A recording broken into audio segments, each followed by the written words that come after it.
ఈ రోజులను బట్టి ఆడపిల్ల పుట్టడం కూడా ఒక పాపం అయిపోయిందండి బాబు. అదేంటో ఆడపిల్ల పుడితే అయ్యో పాపం ఆడపిల్ల పుట్టిందంట అంటారు.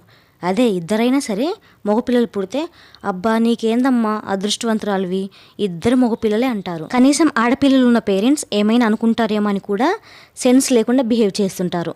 అదే ఇద్దరు ఆడపిల్లలు ఉంటే ఇంకా చెప్పాల్సిన అవసరం లేదు. ఆ చూపులతోనే ఈ సొసైటీ వాళ్ళని చంపేస్తుంది. ఇద్దరు ఆడపిల్లలు ఉన్నా సరే మూడోసారైనా మగపిల్లాడు పుడతాడని ఆశతో ఉంచుకుంటారు. అదే ఇద్దరు మగపిల్లలు ఉంటే హ్యాపీగా ఏ దిగులు లేకుండా పిల్లలు లేకుండా ఆపరేషన్లు చేయించుకుంటున్నారు. ఆడపిల్లలకంటూ ఒక వాల్యూ లేకుండా పోయింది. ఆడపిల్లకి ఇప్పుడు విలువ తగ్గిపోయి కడుపులోనే నిలిమేస్తున్నారు. కానీ మన అమ్మమ్మ వాళ్ళని అడగండి, ఆడపిల్లకుండే విలువ ఎంతో చెప్తారు. దయచేసి ఆడపిల్లని కడుపులోనే చంపే తల్లిదండ్రులకు చెప్తున్నాను, మీరు ఒక నిండు ప్రాణాన్ని హత్య చేస్తున్నట్లే. మనం చిన్న దెబ్బ తగిలితేనే విలవిలలాడిపోతాం. మరి అట్లాంటిది లోపల ఆ పిండం ఎంత బాధపడి ఊపిరి వదులుతుందో ఆలోచించండి.